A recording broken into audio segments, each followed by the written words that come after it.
Disney spent years trying to turn Star Wars into content. They released 5 live action series, I think 5, could be more, I don't know. 85 episodes, a fandom so exhausted it started rooting against itself. Then they made a movie, the first theatrical Star Wars release since The Rise of Skywalker salted the Earth in 2019. A safe bet, a known character, a little guy, Baby Yoda, Grogu. And then a 20-year-old YouTuber walked into theaters this weekend with yellow wallpaper, fluorescent lights, and a nightmare hallway. It beat Grogu like he owed him rent. The receipts are in. Backrooms opened to around $81.5 million domestic. Obsession made another $26.4 million in weekend 3 and crossed the $100 million mark domestic. And the Mandalorian and Grogu dropped an estimated 69% in week 2. So yes, ladies and gentlemen, we have officially reached the part of the Disney Star Wars era where Grogu is being outperformed by beige carpet. And somehow, that's not even the weirdest part of the story. Because the real story this weekend is not just that Star Wars dropped. The real story is that Hollywood keeps asking, how do we reach young audiences? And this weekend, young audiences answered. Apparently, not with you. Let's get into it. Welcome back to the Critical Nerd, where we keep our expectations low, our receipts high, and our Disney Star Wars projections buried somewhere between Solo and maybe streaming was a mistake. If you're returning to the channel, thank you and welcome back. You already know the drill. If you're new here, this is where we talk box office, Hollywood spin, franchise math, and the slow motion corporate faceplant currently being marketed as brand management. And today we have one of the cleanest box office stories of the year, because this weekend was not just a weekend chart. It was an industry warning siren. Disney Star Wars came back to theaters. Horror showed up with 2 YouTube-trained filmmakers. And the audience made a choice, and spoiler, it was not great for the mouse. Here's what happened at the domestic box office this weekend. Backrooms, directed by 20-year-old Kane Parsons, opened to approximately $81.5 million domestically, around $118 million worldwide, on a reported $10 million production budget. That is a new all-time opening record for A24. And depending on where the final actuals settle, it is basically playing in the same domestic neighborhood as The Mandalorian and Grogu's entire opening weekend. Now, let's pause there for a second. Because one of these movies is Disney Star Wars. The other is a horror movie about an internet nightmare hallway that looks like every office park in America after the Wi-Fi goes out. One had decades of brand equity. The other one had fluorescent lights and vibes. And this weekend, the vibes won. Then you have Obsession, directed by Curry Barker. Also YouTube trained. Earned another $26.4 million in its third weekend. Yeah, I said it. Its third weekend. The film has now crossed $104 million domestically, and the trajectory is the part that matters. Week 1 was around $17 million. Week 2 was around $23 million. Week 3, $26.4 million. That is not normal horror behavior. Horror movies usually open, drop, stabilize, and then make profit because they cost less than one Marvel reshoot. They do not usually go up in weekend 2 and then go up again in weekend 3. That is not a box office run. That is word of mouth doing cardio. And then we get to The Mandalorian and Grogu, the Star Wars movie, the first theatrical Star Wars movie in 7 years. Approximately $25 million in weekend 2, a roughly 69% drop from its opening. Yeah, 2 horror movies made by YouTube-trained filmmakers on budgets that would barely cover one day of craft services on a Marvel production just handed Star Wars a lesson in audience engagement. Keep those numbers in your head, because the numbers are the story, but the pattern is the warning. A 69% second weekend drop is not just a bad number. It is a specific kind of bad number. It tells you the curiosity audience showed up in week 1 and did not tell anyone else to go. No word of mouth engine, no cultural momentum. No, you have to see this in theaters. People checked in, shrugged, and moved on. And that is a problem because this movie was supposed to be the safest possible bridge back to theatrical Star Wars. This was not some risky new era with brand new characters. This was not a controversial continuation of the sequel trilogy. This was not Lucasfilm asking audiences to trust a completely unfamiliar corner of the galaxy. This was The Mandalorian. This was Grogu. This was the one Disney-era Star Wars product that actually crossed over with casual audiences. The plush toy, the meme, the lunchbox, the Disney Plus mascot with ears, and even that could not hold. Now, for context, The Mandalorian and Grogu opened to around $81 million domestically over Memorial Day weekend. And that sounds decent until you remember that this is Star Wars. This is not some mid-budget original drama exceeding expectations. This is the franchise that once defined the theatrical event. And depending on which opening frame comparison you use, Mando and Grogu is being discussed in the same uncomfortable breath as Solo: A Star Wars Story, a movie widely considered the first genuine theatrical disappointment in Star Wars history. Solo was the warning shot. Mando and Grogu was supposed to be the comeback. Instead, it is dropping like the audience already knew it could wait. And that there is the key. This is not just about quality. The cinema score was solid. The audience score was strong. The people who saw it generally liked it. That makes the problem worse, not better. Because if the people like the movie but the box office still collapses in weekend 2, then the problem is not simply the movie is bad. The problem is urgency. The problem is habit. The problem is Disney trained the audience to treat Star Wars like content, and then acted confused when the same audience did not treat it like cinema. When you spend years teaching people to watch Star Wars at home in 3-episode chunks while doing laundry with one eye on their phone and the other eye on whether Dave Filoni is about to introduce another animated character in live action, you should not be shocked when those people do not suddenly reorganize their weekend around a movie ticket. Disney built a streaming audience, not a theatrical audience. And those are not the same thing. This is the part Disney does not want to hear. You cannot flood the market with Star Wars content for half a decade and then expect scarcity to magically return when you need box office money. Since 2019, Disney has turned Star Wars into a streaming content factory. The Mandalorian, Book of Boba Fett, Obi-Wan Kenobi, Andor, Ahsoka, The Acolyte, Skeleton Crew. That is not even counting animation specials, documentaries, announcements, cancellations, rewrites, and the endless parade of "this is the future of Star Wars" articles that age like milk in a Tatooine sun. The volume did not build anticipation. It built fatigue. Disney thought more Star Wars would keep the audience engaged, but instead, it trained the audience to treat Star Wars as disposable. Because once everything is content, nothing feels like an event. That is the bill coming due this weekend. And again, the warning sign is not just the drop. The warning sign is that this should have been the easy one. Grogu should have been the cheat code. The Mandalorian should have been the bridge. If this movie cannot generate real theatrical urgency, what happens when Disney releases a Star Wars movie without the Baby Yoda safety net? What happens when Star Wars Starfighter arrives in 2027 with Ryan Gosling, a new story, and none of the built-in familiarity of a show people already watched at home?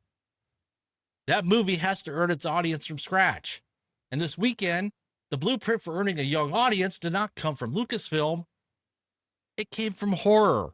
Now let's talk about why Backrooms and Obsession winning this weekend is not just a box office story. It's a case study. Kane Parsons is 20 years old. He made Backrooms viral content on YouTube before he even touched a feature film. His audience already trusted him. They already knew the mythology. They already wanted to see what he would do with a real budget and a real theatrical release. He did not need a trailer full of callbacks to a franchise they grew up with. He already had the relationship, and there's the difference. Hollywood keeps trying to manufacture connection from top down. Creators build it from the ground up. And this weekend, the ground up model punched the franchise model in the mouth. Because Backrooms did not open big just because people like horror. It opened big because it came from a world people already understood. Liminal spaces, found footage, internet folklore, creepypasta mythology. The feeling that you accidentally no-clipped out of reality and landed inside a dead mall from 1998. That is not traditional franchise IP, but it is mythology. And younger audiences understand that mythology immediately. No homework, no 10-year cinematic roadmap. No executive promising that this hallway will matter more than phase 7. Just a hook, a mood, a world, a creator, and a reason to show up. Then you have Curry Barker and Obsession. Same story from a different angle. Obsession did not explode in week 1 because the marketing was massive. It built week over week because younger audiences told each other to go. Social proof, word of mouth. The exact distribution channel Hollywood keeps saying it cannot compete with, and then refuses to actually study.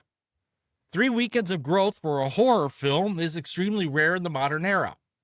That is the kind of trajectory that reminds you of movies like The Blair Witch Project and Paranormal Activity.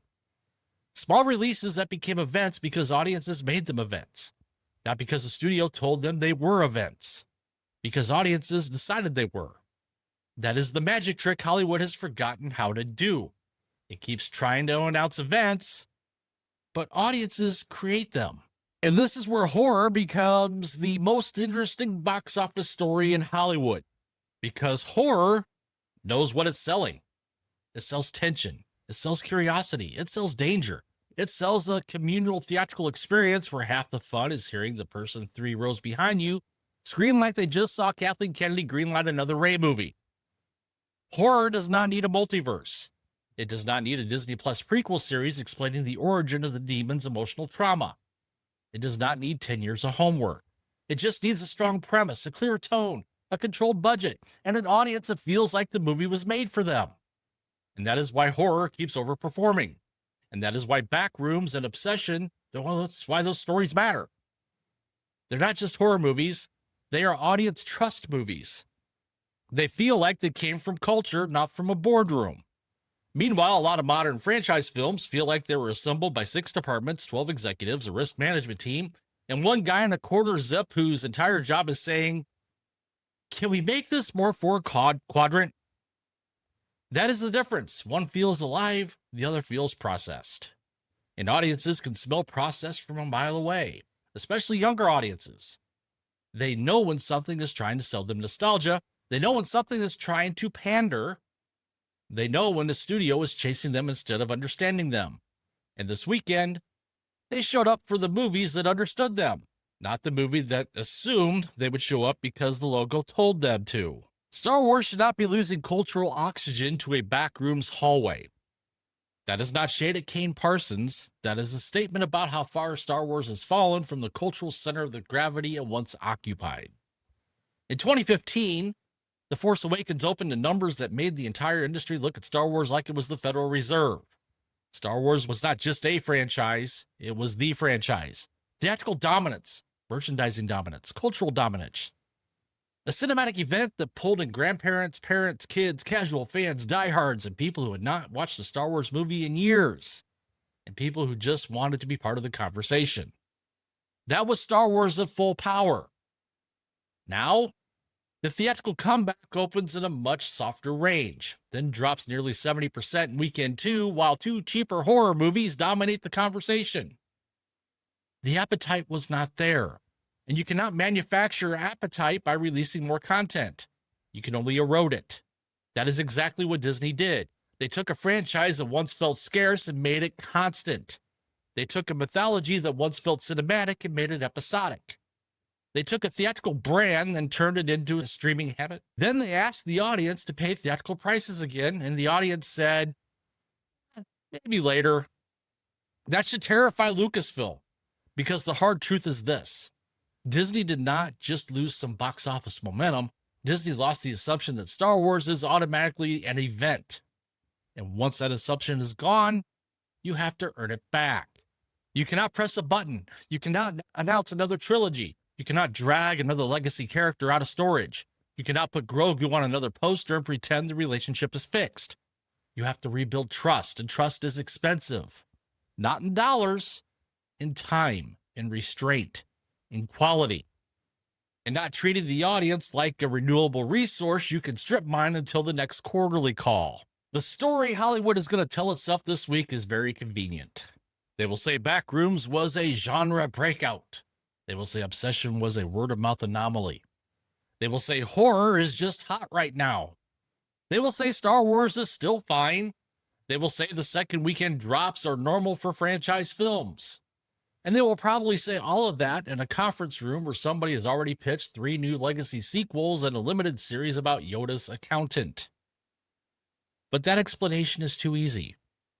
What this weekend actually demonstrated is that younger audiences are not allergic to theaters. They are allergic to obligation. They do not want to feel like they have to see something just to stay current with the franchise they already feel burned by. They want to feel like seeing something is the beginning of a conversation they actually want to have. That is the difference. Backrooms felt like a conversation. Obsession felt like a conversation. Mando and Grogu felt like a brand health check. And nobody wants to buy a ticket to a brand health check. This is the shift Hollywood keeps missing. The old model was own the IP, control the release calendar, spend on marketing, force the audience to pay attention. The new model looks more like build trust, understand the audience, give them a reason to care, keep the budget sane, let word of mouth breathe. And for the first time in a long time, the new model just looked more powerful than the old one. Not because it had more money, because it had more connection.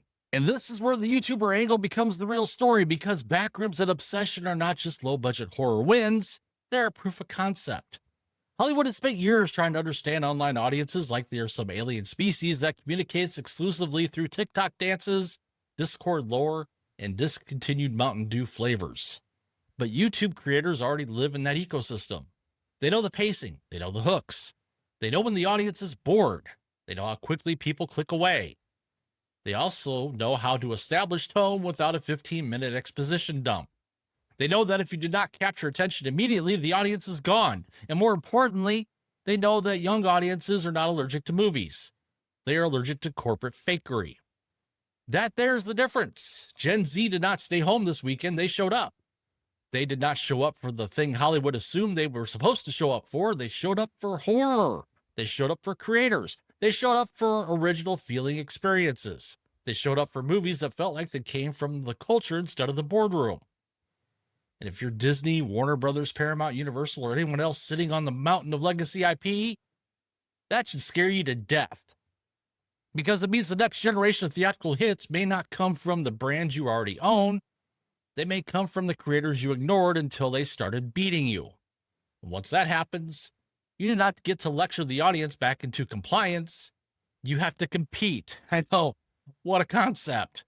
And that brings us back to the next big Star Wars question. Star Wars Starfighter, the Ryan Gosling-led entry scheduled for May 2027. That movie's now in a much more complicated position. Because Mando and Grogu had the nostalgia-adjacent safety net. It had Grogu, it had an existing show, it had characters people already knew, it had years of streaming familiarity. And it still struggled to create theatrical urgency. Starfighter does not get the same cushion. It has to convince audiences that Star Wars is worth caring about again without leaning entirely on, remember this character? That's much harder. And the blueprint for how to do that just opened up to $81.5 million. It did not have a lightsaber in it. It did not have a Skywalker. It did not have a legacy cameo. It did have a streaming homework assignment. It had a hook. It had a filmmaker with a point of view. It had a pre-existing audience relationship, a controlled budget, and a reason for people to feel like they needed to be part of the conversation now. That is the lesson.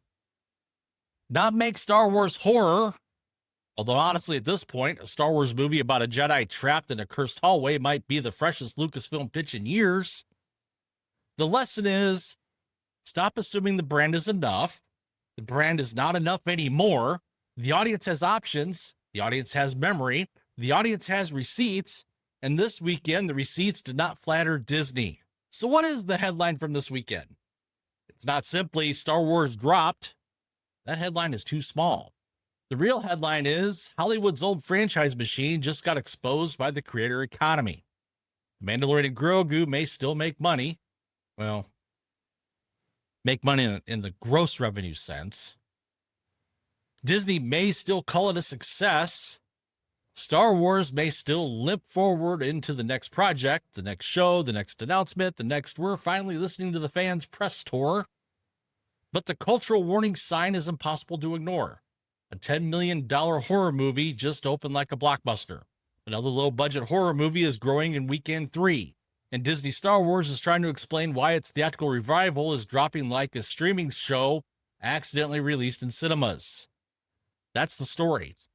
Not that Star Wars is dead forever, not that horror wins forever, not that every YouTuber is suddenly the next Spielberg.